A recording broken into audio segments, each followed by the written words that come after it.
This story is a work of fiction inspired by real themes. Names, characters, and events are fictional. She had been in the house for 6 days before she found the drawings. 41 of them, hidden behind the wall, each one depicting the same woman, screaming. And the date on the last drawing, October 14th, 1983, was the exact date that Nadia Ostrowski was born. That is where this story begins. Or rather, that is where it begins to fall apart. Today I'm going to tell you 3 stories. 3 separate stories from 3 different places, different decades, different people, but all 3 of them have something in common. In all 3 cases, what the people involved experienced was investigated, documented, and in each case, the investigators, whether they were detectives, psychiatrists, or structural engineers, concluded the same thing, that something happened in these places that they could not explain. Not fully, not in a way that made sense, and in at least 2 of these cases, the explanation that was eventually settled on was not the supernatural, but it was somehow, and I want to be precise here, almost worse. Let's get into it. Story 1. The drawings behind the wall. In the fall of 2009, a 31-year-old woman named Nadia Ostrowski moved into a rented house in the city of Gdansk, Poland. Nadia was a junior lecturer at a university there. She was quiet, precise, methodical, the kind of person who color-coded her books by subject and made grocery lists in order of the store aisle. She had moved to Gdansk to take the teaching position, and the house was the first place she had ever lived entirely alone. It was a narrow 3-story row house on a cobblestone street near the old city quarter, built in the early 1900s, renovated in the 1970s, re-renovated sometime in the mid-1990s. The landlord was a polite older man named Mr. Walski, who wore the same grey coat every time Nadia saw him, and who told her, when she signed the lease, that she was the first tenant to live in the house in almost 4 years. Nadia asked him why. Mr. Walski said the previous tenants had left unexpectedly and the house had simply sat. He said it matter-of-factly, like he was describing a minor plumbing issue, and because Nadia was not the kind of person who read meaning into ambiguous statements, she accepted this and moved in. The first night she slept fine. The second night, she heard something in the walls. Now, and this is important, old houses make sounds. Every experienced city dweller knows this. Pipes expand and contract with the temperature. Wood settles. There is always something to explain the sound. And Nadia, who was trained in empirical thinking, was the first person to tell herself this. She lay in the dark on the second night and listened to what she would later describe as a low, rhythmic scratching inside the wall beside her bed. And she thought, pipes. Old pipes in old walls. She turned over and went to sleep. By the 4th night, she could not dismiss it so easily, because the sound had changed, or, more precisely, the sound had moved. It was no longer coming from the wall beside her bed. It was coming from the wall directly above her head, at the top of the staircase on the 2nd floor, and it was no longer a scratching sound. It was, Nadia would later say, a dragging sound, like something being pulled slowly across the interior of the wall. On the 5th night, she stood at the top of the stairs at 2 in the morning with a flashlight and her hand flat against the wall. And she felt it. The vibration of movement inside the structure. She called Mr. Walski the next morning. He came over, knocked on the wall with his knuckles in the way that landlords knock on walls, as if they expect the wall to answer, and told her it was probably mice. He said he would send someone. He left. Nobody came. On day 6, Nadia noticed something she had not noticed before. In the corner of the 2nd floor landing, where the baseboard met the floor, there was a gap, a small one, barely 2 centimeters wide. But in that gap, she could see something pale and papery, pressed flat against the interior of the wall, as though something had been stuffed in there from the inside. She used a kitchen knife to widen the gap, carefully, millimeter by millimeter.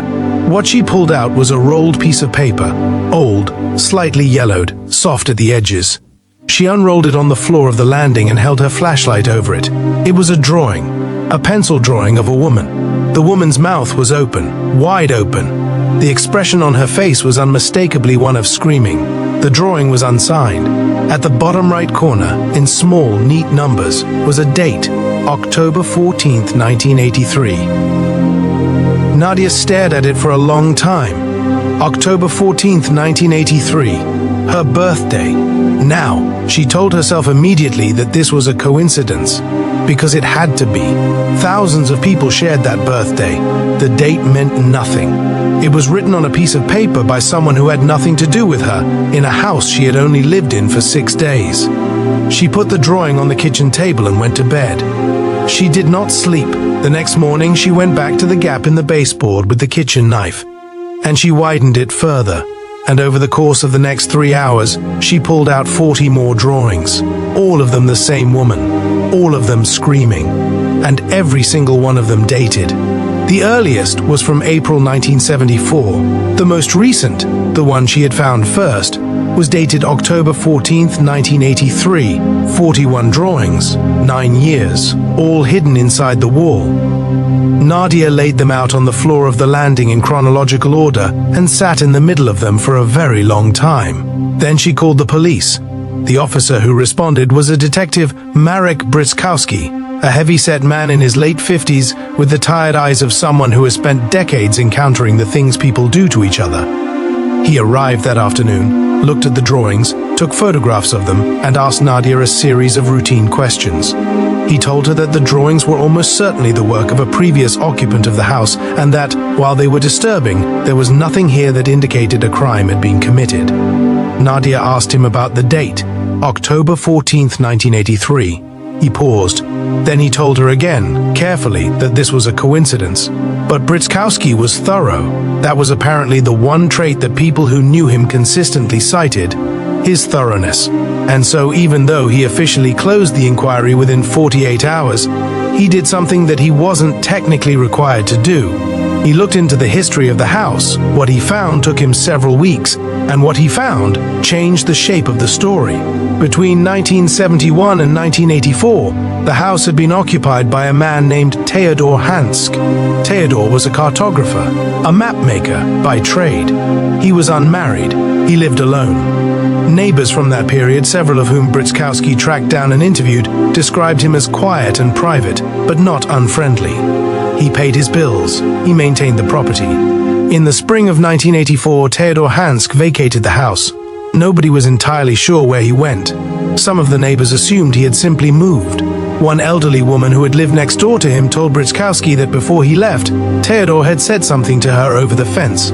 She had assumed at the time that he was speaking metaphorically. He had said, "I've been drawing the same woman for 9 years and I still can't get the face right." And then he was gone. Britzkowski tried to locate Teodor Hansk. He found a death record. Teodor Hansk had died in Krakow in the spring of 1986, of natural causes. He was 53 years old. Britzkowski brought this information to Nadia, and then he told her the other thing he had found, the thing that he had not, technically, been looking for. In the property records for the house, in a rental agreement dating from 1956, there was a name. The name of a previous occupant who had lived in the house for 2 years before Teodor Hansk's family acquired the property. A woman. Her name was Nadia Kowalczyk, born October 14th, 1932, the same birthday, 51 years earlier. Britzkowski told Nadia Ostrowski that he believed Teodor Hansk had been drawing Nadia Kowalczyk, that for some reason unknown, Teodor had been obsessed with the image of this woman, that the dates on the drawings were simply dates he marked his work, the way an artist marks a canvas, that the final drawing, dated October 14th, 1983, was simply the last one he made before he gave up and left, and that the fact that Nadia Ostrowski shared that birthday was, in fact, a coincidence. Nadia thought about this. She thought about it for a long time, and then she asked Detective Britzkowski one question. Was there any record of what happened to the first Nadia Kowalczyk? Britzkowski was quiet, and then he said, "She disappeared in 1958. From this house, they never found her." And then there was silence in that narrow kitchen on the cobblestone street. There was never a supernatural explanation attached to what Nadia Ostrowski found in those walls. There was never a ghost story, officially. A cartographer had spent 9 years obsessively drawing the same face, the face of a woman who had vanished from the same house, and had hidden the drawings in the walls before disappearing himself. That is what the record shows. But Nadia Ostrowski moved out of the house the following week. She told the university she needed a different address. She never went back, and she told one journalist, years later, a woman writing a piece on unexplained psychological phenomena, that the thing that stayed with her was not the drawings, it was not the coincidence of the birthday, it was something else, something that she had never told Detective Britzkowski. On that sixth night, before she found the first drawing, when she was lying in the dark listening to the sound move through the walls, she had had a dream, a vivid one. And in the dream, a woman was standing at the top of the stairs in the exact place where the drawings were hidden. And the woman's face, Nadia said she could not describe it precisely even years later, but she said it was not peaceful. She said it was screaming. Story 2. The House That Called Back. On the morning of March 6, 2003, a 44-year-old telecommunications technician named Roland Ibarra arrived at a residential address in Cheltenham, England, to investigate a fault on a landline telephone account. This was not unusual. Roland had been doing this job for 11 years. He drove a company van. He carried a toolbox and a diagnostic kit. He had been to hundreds of houses just like this one. The house was a semi-detached Victorian property on a quiet residential street. The account was registered to a woman named Dorothea Fenn, age 78. Dorothea had reported the fault herself. She said her telephone had been making a sound. Not ringing, not the sound of a call, just a sound, like breathing. Roland knocked. No one answered. The door, he noticed, was slightly ajar. He knocked again, announced himself, and then, as protocol allowed in certain circumstances, he stepped inside to ensure the account holder was not in distress. He found Dorothea in the sitting room. She was seated in her armchair, entirely still, with her telephone handset resting in her lap. She was alive, but she was not responsive. She was staring at the far wall. And she was doing something Roland had never seen a person do outside of a film. She was rocking, very slightly, back and forth, with her eyes open, not blinking. Roland called for an ambulance immediately. Dorothea was taken to a hospital. The diagnosis, eventually, was that she had suffered a minor dissociative episode, a psychiatric term for a period in which a person's awareness detaches from their present reality. It is often triggered by acute stress or by the re-experiencing of a traumatic memory. But what had triggered it in Dorothea? The telephone, specifically, the sound it had been making. Roland examined the line that afternoon, after the ambulance had gone. He was thorough about it. He checked the connection at the junction box. He checked the internal wiring. He ran a diagnostic on the line quality. And what he found was strange. The line was receiving a signal, a periodic signal, occurring roughly every 40 seconds, like a pulse. It was not a call. It was not a fax. It was not digital noise. It was an analog signal that the diagnostic equipment identified as, and this was the technical language on the report Roland filed afterward, an unintelligible audio fragment, approximately 3 to 4 seconds in duration, repeating. Roland, being a methodical man, did what he was trained to do. He traced the signal backward through the exchange.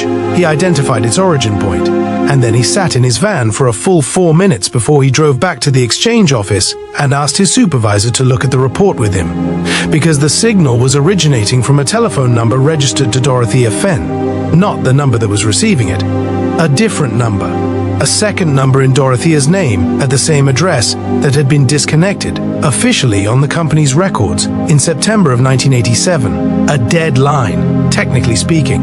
A line that had not been active for 16 years, was sending a signal.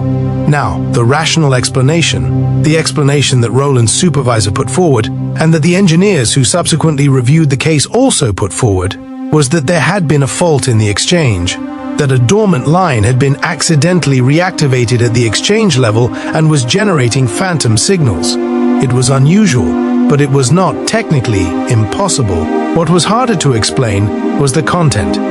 Because one of the engineers, a woman named Patricia Suda, who specialized in signal recovery, ran the audio fragments through an enhancement process, and she extracted enough of the signal to make out, partially, imperfectly, the way you might hear a voice through a wall, what appeared to be a human voice, a woman's voice, saying, as best Patricia Suda could determine, a single word.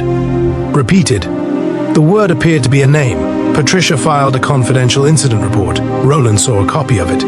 The name in the report was redacted. Patricia had recommended, apparently, that it be removed from any documentation that might be seen by Dorothea Fenn, because Dorothea was still in the hospital at the time. Roland Ibarra retired from the telecommunications industry in 2014. He told the story once, at a small pub in Cheltenham, to a group of friends that included a journalist. He said that he had never looked up what the name was. He said he had made the deliberate choice not to, because he had a theory about what Dorothea Fenn had heard coming out of her telephone on the morning of March 6, 2003. And he said his theory was based not on any technical knowledge, but on one simple thing.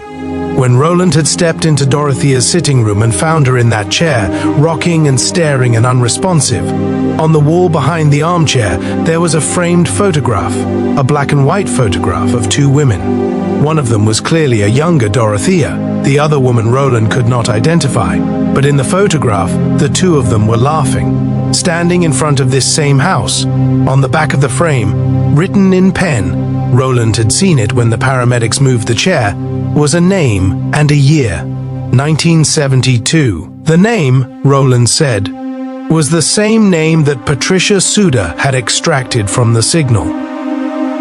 Roland drank the rest of his pint, and then he said the only other thing he would say about the story. I don't believe in ghosts. I've never believed in ghosts, but I think Dorothea heard something in that telephone that she recognized, and I think what it did to her mind wasn't fear.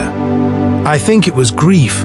Grief so old and so buried that when it hit her, her brain simply stopped, just for a little while. He paused. And I've thought about that a lot, about what it would take, what kind of love, or what kind of loss, to be so lodged in a person that 40 seconds of static coming through a phone line could shut them down completely.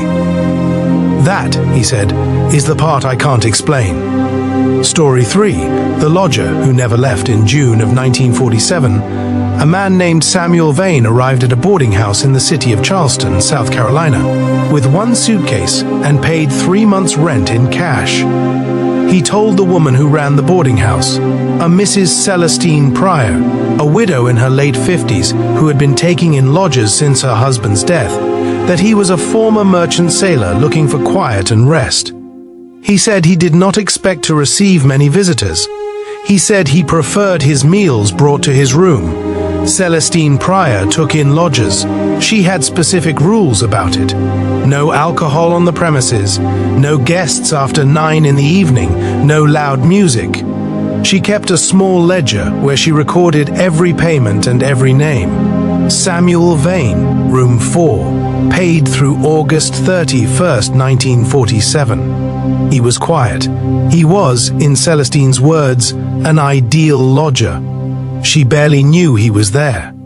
And then, in late August, she stopped knowing he was there at all. She knocked on his door with his dinner tray on August 28th and received no answer. She knocked again. She set the tray in the hallway and went about her evening. The next morning, the tray was still there, untouched. She knocked again. No answer. Celestine unlocked the door. The room was empty. The bed was made with military precision. The suitcase was gone. There was no note. Samuel Vane had simply left. Celestine recorded it in her ledger. Guest departed and moved on. This was not, in her experience, unusual. Men came and went. She put a new lodger in room 4 within the week. But 2 months later, something began to happen in room 4. Something that the new lodger, a young clerk named Arthur Tibbs, found first mildly unsettling, then impossible to ignore. Arthur Tibbs was 23 years old. He was practical. He was saving money to get married. He had no interest in the supernatural and no patience for drama. But he began, after his first 2 weeks in room 4, to leave. Not permanently, just periodically. He would come downstairs to Celestine's sitting room in the evening and tell her he needed to sit somewhere else for a while. When she asked why, he gave various reasons. The room felt stuffy. He thought he heard something. He needed a change of scenery. After the third time, Celestine sat Arthur Tibbs down and asked him directly what was happening in room 4. He was quiet for a long moment. Then he said, "Every night, around midnight, I hear someone walking in the room, back and forth, just pacing, from the window to the door, for hours sometimes. And when I get up and turn on the light," Arthur said, "there's nothing there." Celestine had heard things like this before. She was a practical woman, but she had been in this house for 30 years. She had her own opinions about what a house could hold. She moved Arthur Tibbs to a different room and put a lock on the door of room 4 and left it empty for a while. 2 weeks later, she heard it herself.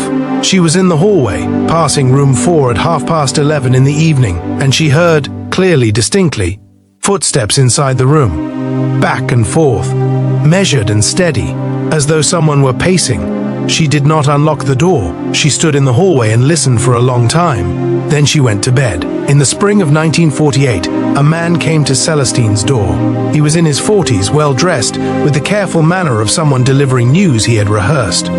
He introduced himself as a representative of a shipping company, a company that Samuel Vane had listed as a previous employer on a form he had apparently filled out somewhere. He was looking, he said, for anyone who had known Samuel Vane. He was conducting what he described as a routine inquiry. Celestine told him what she knew, which was very little. Samuel Vane had stayed for 3 months. He had paid in cash. He had spoken of being a merchant sailor. And he had left without notice. The man from the shipping company wrote this down. Then he paused, pen hovering above his notebook, and told Celestine something. Samuel Vane had died. He had died, as best they could determine, sometime in late August of 1947. He had been found in a small hotel room in Savannah, Georgia, approximately 40 miles from Charleston. The cause of death was cardiac failure. He had no identified next of kin. The shipping company was simply trying to settle his account. Celestine asked him what date. The man checked his notes. August 28, 1947. The morning she had found his room empty. Celestine thanked the man and closed the door. She stood in her hallway for a very long time, and then she walked to the foot of the stairs and looked up toward the door of room 4. She had a theory. It was not a theory she would have shared with the shipping company's representative, or with Arthur Tibbs, or with most people she knew. But she had run a boarding house for decades. She had watched men arrive with suitcases and depart, and sometimes they left things behind. Not physical things, but something harder to name. She believed that Samuel Vane, who had arrived at her house in June of 1947 and paid 3 months' rent in cash and asked for his meals brought up, had come there to rest. And she believed that he had, in the manner of a man too tired or too private to announce his intentions, decided to stay. That summer, Celestine made a decision that she never fully explained to anyone. She went to room 4, she unlocked the door, she left it open for most of the day. She brought up a pot of tea and 2 cups and set them on the small table by the window. Then she sat in the chair opposite the empty chair and she talked for about an hour. She talked about the house and the neighborhood and what the weather had been like that spring. She did not address Samuel Vane by name. She simply spoke into the room.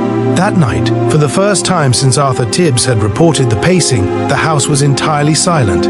Celestine repeated this practice every few weeks for the rest of her life. She never told her lodgers about it. She simply unlocked room 4 on certain evenings and sat and talked and brought 2 cups of tea. When she died in 1971, the boarding house was sold.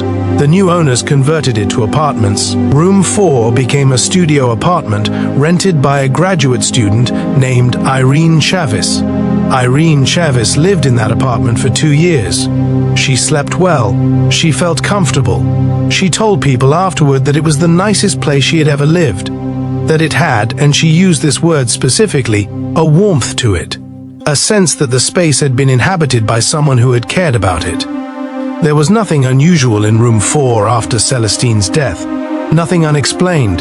Nothing that required investigation. Just a room that felt, and I want to be careful about how I say this, attended to. Like someone had taken the trouble to make a tired private man feel welcome, and in doing so, had given him what he had apparently come there for in the first place. Rest. Now. I want to say something before we close. 3 stories, 3 different kinds of haunting. In the first, obsession. A man who drew the same face for 9 years and hid the evidence inside the walls. In the second, grief. A connection so deep that a dead telephone line carrying static could fracture a person's ability to stay present in the world. In the third, something else. Something that I find, honestly, harder to categorize. Because in the third story, the haunting stopped.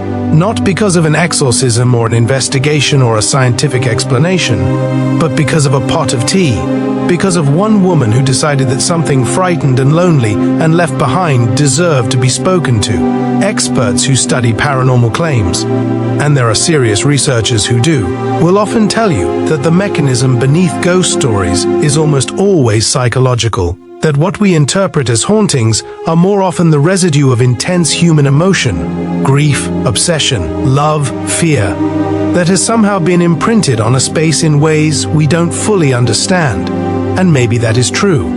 Probably, in most cases it is true. But there is a version of that explanation that is not actually comforting. Because if a human being's grief can ring a dead telephone line, if a cartographer's obsession can seep through a wall for decades, if a lonely man's need for rest can pace a room long after the man himself is gone, then what we are talking about is not the supernatural.